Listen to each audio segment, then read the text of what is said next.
Guys, good evening sa ating lahat. Yan, madilim na guys. Yan, naglalakad ako guys, pauwi. Yan, nag-shortcut ako dahil wala man lang magpa-hits. Pagbaybayin ko yung kalsada, talagang matatagalan ako. So, minabuti ko na lang nagdaan na ako dito sa shortcut. Minsan kahit gabi, dumadaan ako dito, kaso nakakatakot. Pag mayroong masamang loob na hihila sa'yo dito, wala na, wala ka na. Pero hopefully no have, wala naman guys. And may naggagawa ng mga grass na kwan na carpet. Gagawa sila guys. Bakit binibuilding nila? Plastic yan, di ba? Guys, parang nagagawa sila dito ng taniman ng mga halaman. Oh. Yan. Tignan mo kung binaybay ko yun, ang haba ng lakarin ko. Samantala dito, paglabas ko dito, ayan na yung hotel. Yan na yung hotel na kung saan kami laging kumakain ng matalap. Yan guys. So, ayan. Habang tayo ay naglalakad guys, kuha naman tayo ng video for remembrance.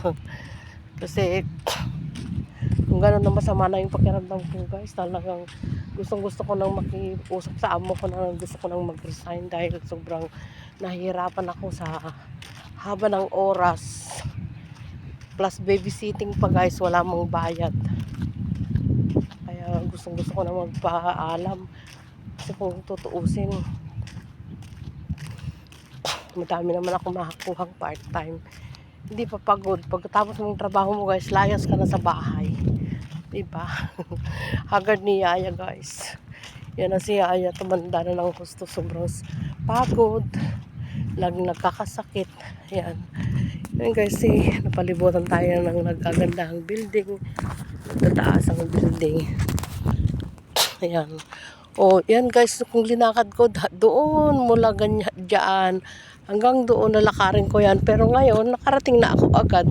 Kasi nga, nag-shortcut ako dito. Ako dumaan sa guys, sa beach na tambakan ng mga barko.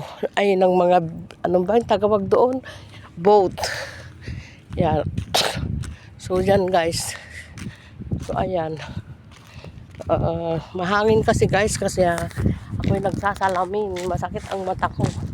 Silong na makita ko pa yung daan ko guys, sinasalamingan ko muna yung mata ko kasi nawala yung glasses ko guys. Kaya yan, nagtsatsaga muna ako dito sa sunglass kasi wala akong time magpagawa ng glass ko. Pag malapit na ako doon, naiihi ako, kaya magmamadali na naman ako uuwi. Guys, yan na yung art guys, parang ang liit tignan. Ang litig lang pero ang laki-laki yan.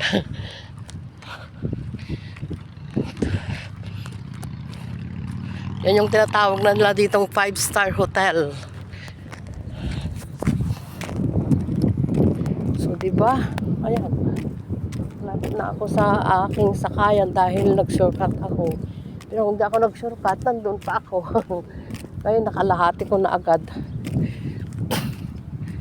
Yan guys, so hanggang dyan lang muna guys ang ma-share ko sa inyo. Thank you for watching. Bye bye. Happy Eid Ramadan. Happy Ramadan pala dito sa aming lugar, Bahrain. Ramadan ng ating mga kapatid na Muslim. Ngayon nagkakainan na sila siguro kasi lumubog na yung araw. And guys, thank you for watching. Bye bye.